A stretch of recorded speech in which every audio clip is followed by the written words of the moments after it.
कैसे रहेंगे ये खुला में।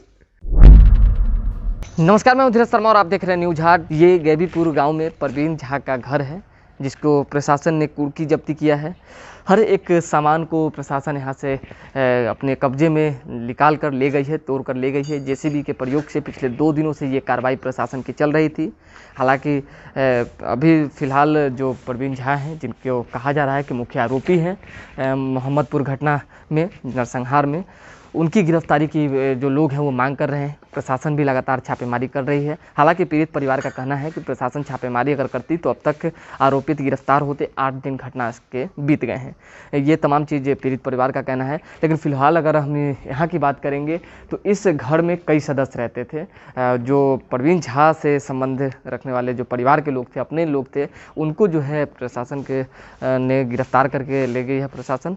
और बाकी सामान को जो यहाँ पे तोड़ा गया है, ये तमाम आपको तस्वीरें दिखाएंगे कि किस तरह से एक एक चौखट तहाद एक एक सामान को जो है यहाँ से उखाड़ कर ले गया है। दूसरी तस्वीर अगर एक बथान की तस्वीर है, उसमें एक बोर्ड सहित, स्विच सहित जो है प्रशासन ने उखाड़ ली है।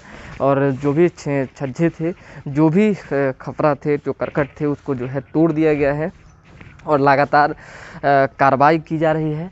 और धरपकड़ को लेकर जो है ये तमाम चीज़ें किए जा रहे हैं। एक जो बोतल दिखाएंगे तो वो सामने जो दिख रहा है वो शराब की बोतलें हैं। तो ऐसे में जो भी चीज़ें हुई इस घटना को लेकर आसपास के लोग भी काफ़ी ज़्यादा निंदा कर रहे हैं, काफ़ी रोष में हैं। कह रहे हैं कि जो भी आरोपित हैं उन पे जो है जांच के बाद कार्रवाई हो, कार्रवाई में किसी तरह की कोई कमी ना हो। क्योंकि किसी के घर से जिस तरह से 3-3, 4-4 लाशें निकली है, किसी माँ ने 3-3 बेटों को एक साथ खोया है, उसकी रोष जो है सभी परिवार के लोगों में है, सदस्यों में है।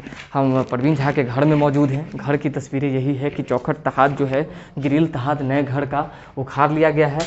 2 लोग मौजूद हैं यहाँ पे, एक बुजुर्ग महिला हैं और एक बाबा हैं जो कि परवीन झा के चचेरे दादा हुए और दादी हुई। इनका कहना है कि हमारी कोई कसूर नहीं थी, हमारे पास अपने जो घर है बंटवारे के उसके कागजात थे। बावजूद इसके जो है प्रशासन ने हमारे घर को भी कुर्की किया है और हमारे घर के भी सामान सारे ले गई, जिससे काफ़ी ज़्यादा ये लोग परेशान हैं, चिंतित हैं। खाने तक के एक सिर्फ बुजुर्ग महिला हैं जो कि यहाँ रहती हैं। इनके चल नहीं सकती हैं, असहाय महिला हैं। इनके जो पति हैं देखेंगे कि काफ़ी ये भी बुजुर्ग हैं। इनकी भी परेशानी ये है कि बुजुर्ग हो गए हैं, तो ऐसे में इनकी रिस्पॉन्सिबिलिटी है कि अपने जो घर के लोग हैं, जो सदस्य हैं, उनकी जिम्मेदारी को संभाले। लेकिन संभाल ही रहे थे, इसी बीच इनके घर की जिस तरह से कुर्की की गई, जिस तरह से एक एक सामान को ले जाया गया, इसको लेकर काफ़ी परेशान है। कागजात दिखा रहे हैं और कागजात को ले दिखाकर क्या कुछ कह रहे हैं बात कर लेते हैं। बाबा, एक चीज़ बताइए, ये परवीन झा की घर है, प्रशासन आदेश दी होगी तो परवीन झा के घर को तोड़ने की आदेश दी होगी, आपके घर को क्यों तोड़ दिया गया? मेरे घर को तोड़ दिया गया, प्रशासन की लापरवाही है। प्रशासन बोलता था कि हमको ऊपर से आदेश है, आगे से तोड़ना पड़ेगा, आगे से तोड़ देना है, साफ कर तोड़ देना है, ऐसा आदेश है। फिर बाद में उन लोगों को शायद मधुबनी की तरफ से कहीं से मेरा भतीजा कोई वहाँ से कोई वकील के मार्फत केस उस किया है, जिसका खबर उन लोग को पहुँचा। उसके बावजूद भी उन्हीं ऊपर किसका है नीचे किसका है, जब बोले वो सब ज्वाइंट है, फलना है, चिलना है। ये कौन बोला कि ज्वाइंट है? वो वही लोग जो मतलब बंटवारा नहीं है, आपसी बंटवारा जो है लिखित में नहीं है। प्रशासन के लोग? हाँ, प्रशासन के लोग। आपने इस कागज को दिखाया बावजूद नहीं माने? एक कागज हम पहले अपना दिखाए, वो तो उन लोगों के भाई का हुआ। बंटवारे का कागज? ये हमारे तीनों भाई का, अपने तीनों भाई का है। तीनों भाई का बंटवारे का? बड़े भाई स्टाम्प पे ये डाला हुआ है। ये देखेंगे कि 50 रुपए के स्टाम्प पे तमाम चीज़ें लिखी हुई है। बंटवारे के कागजात दिखा रहे हैं स्पष्ट। अगर इस कागजात को पढ़ेंगे तो तीनों भाई के बंटवारे के कागजात हैं। ये पीड़ित जो परिवार हैं, जो 2 लोग हैं, 2 प्राणी हैं, ये कह रहे हैं कि जब हमने कागज दिखाए, जब हमने गुहार लगाई, फिर भी हमारे घर को तोड़ दिया गया, हमारे अनाज को ले गए, तो आखिर हम खाएंगे क्या? इसके लिए आप एसपी से चाहे वरीय पदाधिकारी से शिकायत करेंगे क्या? एकदम करेंगे, मधुबनी एसपी से होगा ही होगा, करेंगे, एकदम होगा। अभी फिलहाल क्या खाएंगे, कैसे रहेंगे? फिलहाल वो बोलने के बाद मेहरबानी करके ये बोरी का भी आप दे दीजिए फोटो यहाँ। अच्छा, वो हम दिखा देंगे। बाबा, एक चीज़ जान लिया जाए कि ये प्रशासन की उदासीनता तो है ही। अगर हम आपराधिक घटनाएं घटती है तो घटनास्थल पे पहुंचने की बात करें तो वहाँ भी प्रशासन की उदासीनता दिखती है। आप अन्य जगहों पे शराबबंदी मामले को लेकर जो शराब तस्कर है उनको पकड़ने की बात करें, उसमें भी उदासीनता दिखती है, कई लापरवाहियां बरतती दिखती है। तो ये तमाम चीज़ें तो होती है, लेकिन कहीं कहीं ऐसा भी प्रशासन करती है जिसको हद ही कह सकते हैं, क्योंकि इन लोगों का कोई दोष नहीं है, इनका कहना है। और जो कागजात दिखा रहे हैं, तो कागजात जब दिखा ही दिया इन्होंने, तो फिर आखिर दोष कैसे रह गया? तो फिर इनके घरों को क्यों कुर्की किया गया, क्यों इनके सामान को तोड़ दिए गए? हालांकि ये दोनों बुजुर्ग महिला जो हैं और जो हस्बैंड हैं, वो काफ़ी मेहनत से कमा कर, खेती बाड़ी कर कर इस घर को बनाए थे। नेपाल का और कमाई हो रहा देखिए किस तरह से रो रही हैं बुजुर्ग महिला, कह रही है नेपाल में जब रहते थे तब ये नेपाल की कमाई से ये घर बना था। कैसे मतलब आपकी मतलब कि सहारा छीन गई जैसे लग रहा है? तब लग रहा है ना। अभी सब बतलाइए आप कि कैसे रहेंगे ये खुला में। जी, कुत्ता भी आएगा, कुछ कोई जानवर भी आ सकता है। जी, सड़क का घर है, कोई चोर डकैत भी घुस सड़क सकता का है। घर है, हम उठ करके आपको दरवाजा भी बंद नहीं कर सकते हैं। सब पूरा बंद था, हमारा दरवाजा खुले रहता है। चलने में मतलब आप असहाय हैं? असहाय है, वो खाट में चढ़ के, चौकी में चढ़ के हम सोते भी नहीं है। पलंग है, पलंग वैसे ही बिछौना बिछाया हुआ, हम नीचे में सोते हैं।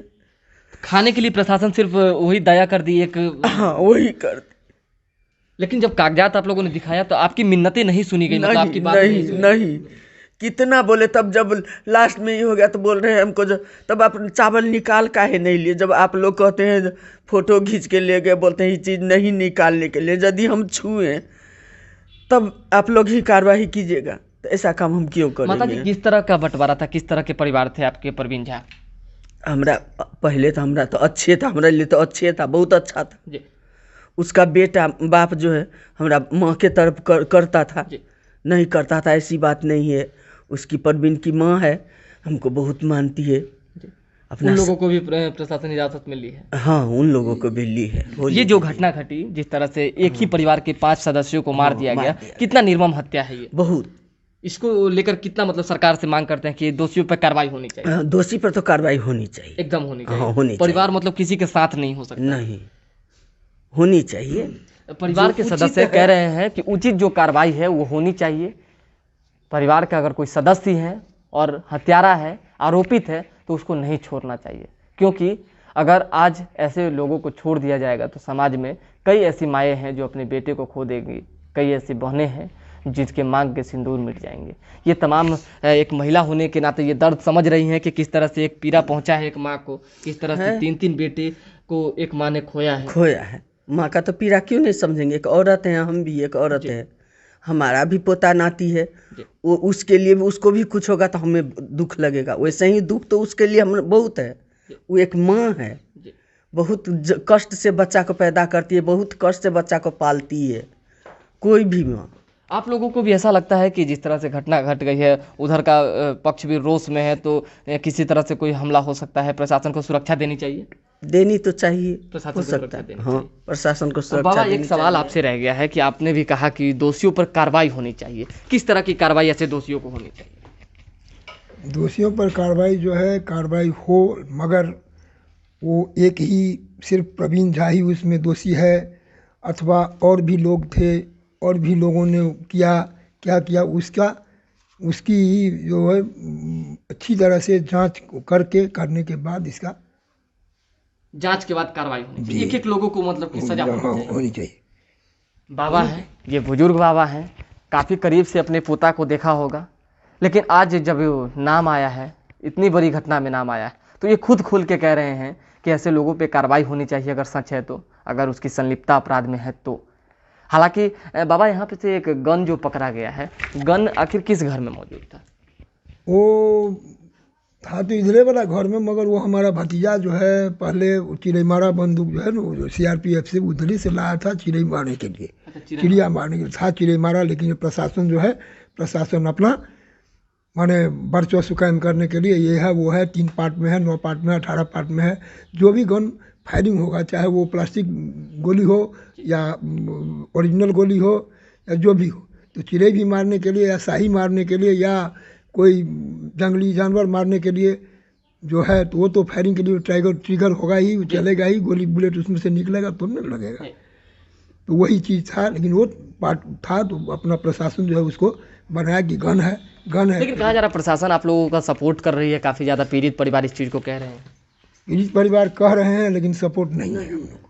सपोर्ट नहीं, निष्पक्ष जांच हो रही है हाँ, निष्पक्ष जांच हो रही है, कोई सपोर्ट नहीं है हम लोग के ऊपर। और लगता है कि जांच के बाद अपराधी पकड़े जाएंगे। हाँ, और जांच के बाद अपराधी पकड़े भी जा सकते हैं। तरफ से और जांच भी होना है चाहिए। लेकिन दोनों तरफ से जांच। दोनों ऐसी बात है जो हमारा पोता है तो इसके लिए हम नहीं कह रहे हैं आपको, दोनों तरफ से जांच होना चाहिए जो क्यों झगड़ा हुआ। कहा जा रहा है कि पोखर को लेकर, तालाब को पोखर का लेकर के आपको 20 नवंबर को हुआ था, तो आज हुआ 20 नवंबर को हुआ था पोखर के लेकर के, छठ पूजा था ने था। तो आखिर ये चीज़ें क्यों कही जा रही है पीड़ित परिवार के द्वारा कि आप लोग जो है, आपके जो पोता थे वो दूसरे के मतलब कि नदी तालाब से मछली मारते थे और जबरदस्ती देखिए वो तालाब दूसरे का है, सरकारी तालाब हो गया। बोलिए अब सरकारी तालाब है, वो लोग बोल रहा है अब ये हम लोग का हो गया है। अब मछली मार रहा था, बंसी खेल रहा था, कभी कभी शौक से चला जाता है। वो तो बूढ़ा आदमी 26 साल का 27 साल का है, 26-27 साल का है, कभी शौक लगता है चला गया, नहीं गया ऐसी बात नहीं है, चला गया। उसके लेकर के वहाँ पर वो लोग का झमेला हुआ, वो भी हम लोग का पता नहीं। इसमें दादी आपको ये भी लगता है कि जिस तरह से नवंबर में झगड़ा हुई, अभी फिलहाल बड़ा नहीं होता, प्रशासन की भी कमी है इसमें? इतना बड़ा नहीं होता। जो प्रवीण झा के परिवार वाले हैं वो भी कह रहे हैं कि प्रशासन की उदासीनता इस तरह से देखी जा सकती है कि दोनों पक्ष को बैठाकर नहीं बात किया गया। जब विवाद बढ़ता दिख रहा था तो भी समझाया जा सकता था, इसको शांत करवाया जा सकता था, लेकिन ऐसा नहीं किया गया। इस वजह से इतनी बड़ी घटना घटी है। निंदा भी कर रहे हैं इस घटना की, कह रहे हैं आरोपितों को पकड़नी चाहिए, सजा देनी चाहिए। बाहर चलते हैं, दोबारा से तस्वीरें दिखा देते हैं। और जो लोग बुजुर्ग लोग हैं वो कह रहे हैं कि हम इसके लिए कोर्ट तक जाएंगे, एसपी मधुबनी एसपी जो है उनसे जो है इसकी जांच करवाएंगे, कहेंगे कि आखिर आपने मेरे घर की कुर्की क्यों की जब बंटवारा में था। ये तमाम जो बात कह रहे हैं जो बुजुर्ग महिला और पुरुष हैं वो ऐसे। बाकी जो यहाँ का माहौल है वो माहौल आपके सामने है, दूसरी तस्वीरें भी दिखाएंगे, अलग भी जाएंगे। फ़िलहाल मधुबनी का कवरेज जो हमने आपको दिखाया वो कवरेज यही है कि मोहम्मदपुर घटना घटती है, एक परिवार के 4 सदस्यों को जो है मौत के घाट होली के दिन उतार दिया जाता है। लोग रंग खेल रहे होते हैं और रंग खेलने के दौरान नहीं गोलियां चलती है और गोलियों की तरतराहट से एक ऐसा नरसंहार होता है जो पूरे कह सकते हैं कि बिहार के लिए, बिहार के नाम पर एक काला धब्बा सा बन जाता है, एक ऐसे सुशासन पे काला धब्बा बन जाता है जिसकी राग जो है सीएम नीतीश कुमार पाते हैं, तमाम एनडीए के नेता पाते हैं। और ये चीज़ें कहते हैं कि प्रशासन हमारी एक्टिव है, प्रशासन तमाम चीज़ों को कर रही है और देख रही है कि कोई भी अपराधी जो है बच नहीं सकता है। तो बावजूद इसकी इतनी बड़ी घटना, एक ही परिवार के इतने लोगों की हत्या, साथ ही साथ अन्य 2-3 लोगों पर भी फायरिंग, जो भी एक भाई और भी हैं घर के सदस्य जो जिंदगी और मौत से जूझ रहे हैं पटना के पारस हॉस्पिटल में। तो ये तमाम बातों को लेकर सवाल खड़े हो रहे हैं। कई राजद के नेता पहुँचे थे, अभी चेतन आनंद आए थे।